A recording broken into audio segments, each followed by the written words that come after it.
ГСП онлайн. Городские новости сейчас.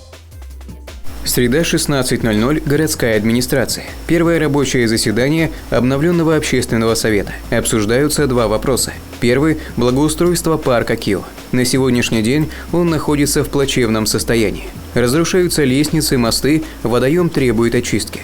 За обслуживание парка отвечают 2 человека из положенных 13. Главная причина – отсутствие финансирования. Его хоть как-то содержать и поддерживать в том виде, в котором он сегодня есть, объективная точка зрения, если мы ставим перед собой задачу развития этого парка, самым лучшим решением будет это отдать территорию парка частному инвестору в долгосрочную аренду с обременением под эти цели. Под цели развития там досуговых видов деятельности и так далее. План возрождения парка возложен на управление культурой. Членами совета принято решение заключить договор с Горзеленхозом для озеленения территории и высадки клумб, перенести батуты с Комсомольской площади на территорию парка. Для реконструкции за основу хотят взять дипломные проекты выпускников архитекторов УГТУ. Кроме того, придать новый облик парку могут и сами жители. Второй вопрос стоит не менее остро. Впереди подготовка к зимнему периоду.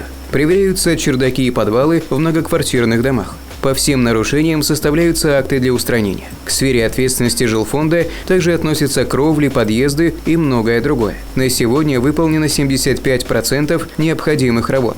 Осталось 25%, в основном внутри помещений. К зиме готовятся и другие службы города. Выполнены следующие работы. Значит, 4,5 километра сетей водопровода заменено по внутри домам. И заменено, значит, около 2 километров сетей канализации внутри домов.